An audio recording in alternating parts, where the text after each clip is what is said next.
আসসালামু আলাইকুম প্রিয় দর্শক। আজ সকাল সকাল আমরা শুক্রবার, আজ যেহেতু আমি প্রতি শুক্রবারে ভিডিও দেওয়ার চেষ্টা করি। আজ শুক্রবার সকাল সকালে আমরা ফ্লাইং লফটের দিকে চলে আসলাম।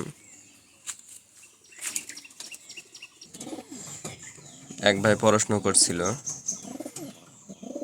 কমেন্টে যে ভাই আপনি ছোটো বাচ্চা কীভাবে ট্যাপিং করান।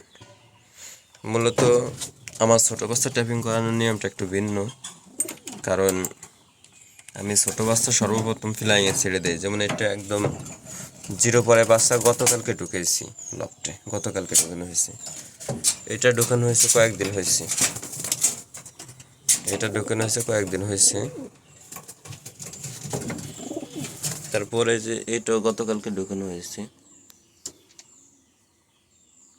তো পাইট আছে চোখের কোনায়, হোয়াইট আর কি। এই বাচ্চাগুলো আমি ফ্লাইং লফটের ভিতরে ছাড়ে দিছি। 2 দিন 1 দিন এখানেই থাকবে, এখানে খাবার খাবে। তারপরে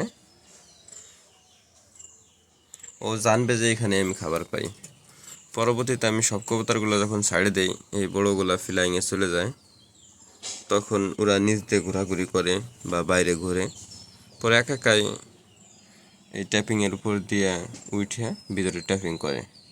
এভাবে কয়েকদিন ট্যাপিং করার পর যখন সম্পূর্ণ ট্যাপিং কমপ্লিট হয়ে যায়, ফ্লাই কমপ্লিট হয়ে যায়, যখন দেখি যে একা ফ্লাই করে ট্যাপিং করতেছে, তখন আমি ওদের দেখা বাদ দিই। মানে প্রায় এক সপ্তাহের একটা প্রসেস। আর অনেকে সামনে খাঁচা দিয়ে করে, আমি ওরকম করি, কিন্তু এখন করি না, কারণ এখন ছোট বাচ্চা ঘর লাগাই। আমার কোনো বাচ্চা এমন নয় যে উড়ে কোনো দিক চলে যেতে পারবে। এটা একটা সুবিধা। যারা অনেক বড় বাচ্চা একপুর হয়ে গেছে বা অনেক দিন হয়ে গেছে, তারপরে ফ্লাইং লফট চিনিতে চান, তাদের জন্য এটা জরুরি যে খাঁচায় কবুতর চিনানো বা পাক বাইদে রাখা, এগুলো তাদের জন্য জরুরি। কিন্তু আমি যেভাবে করি, আমার এটা প্রয়োজন হয় না তেমন, যে আমি কবুতর আটকে রেখে তারপরে বাসা চিনাবো। তবে ট্যাপিংটা করার জন্য অনেক সময় আটকে আমার খাঁচাও আছে, একটা মুখ খোলা, মানে এক সাইড খোলা, সেটা দিয়ে আছে। তো এই ছিল ভাইয়ের প্রশ্ন। আমি যেহেতু এখন একা, ক্যামেরা ধরার মানুষ নেই, এই জন্য আপনাদেরকে কবুতরগুলো হাতে ধরে দেখাইতে পারি না, এটার জন্য দুঃখিত। তবে হয়তো বা দেখাবো সামনে থেকে। এটাই যে আমাদের পাইথন লাইনের বাচ্চা।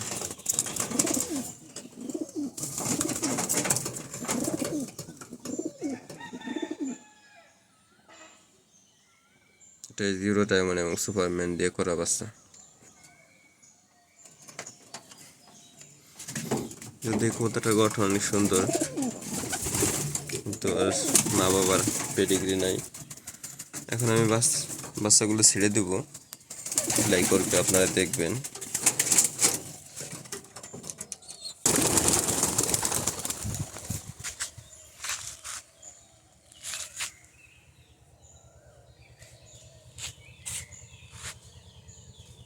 দেখেন প্রিয় দর্শক, সবগুলো বাইরে চলে গেছে, কিন্তু 3টে বাচ্চা এখনো ভিতরে আছে, কারণ ওরা বোঝে না যে বের হইতে হবে।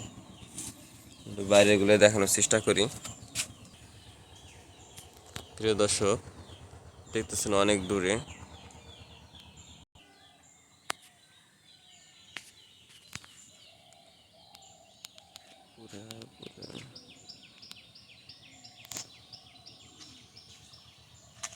এই যে প্রিয় দর্শক, অনেক সুন্দর ফ্লাই করতেছে।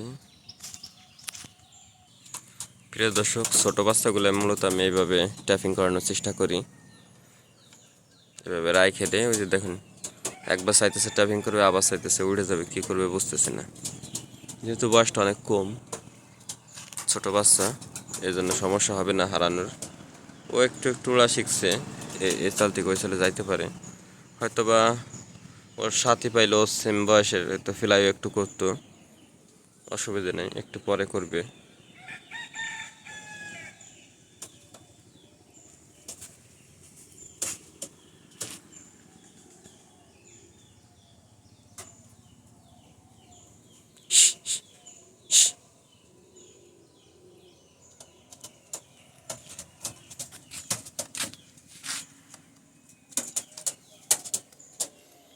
এই যে আমাদের কবুতরগুলো উঠতেছে কেবলই মাত্র আইল সামনের দিকে।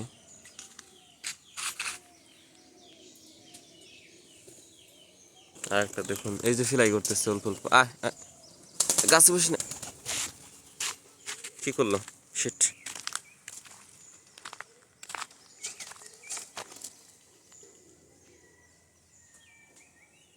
নিচে চলে গেল, আল্লাহ ভালো জানে এখন কি করবে, পড়ে না যায়। দর্শক, ঘর লাগাইতে গেলে ছোট বাচ্চা নিয়ে একটু টেনশনে থাকা লাগে, কারণ নিচে চলে গেছে। ও কি করবে এখন, নিচে আবার নেমে না যায় মাটিতে, কুকুর বিড়ালে ধরে নিয়ে যাওয়ার ভয় থাকবে। ওই যে প্রিয় দর্শক,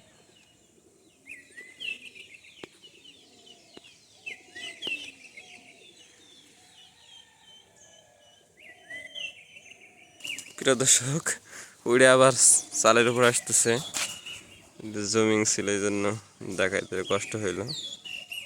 এই যে চলে আসছে এই চালের উপর, এভাবে মূলত ওড়া শিখে যাবে। ওর সাথে যে তার দুইটা আছে, এই দুটার সাথে একটু মিক্স হইতে সময় লাগবে।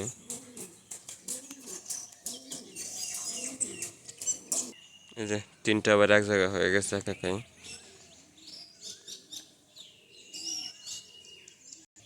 যেহেতু বড় বাচ্চাগুলো 3-4 দিন পরে ছাড়ছি, সেহেতু আধা ঘন্টার উপরেই ফ্লাই করবে।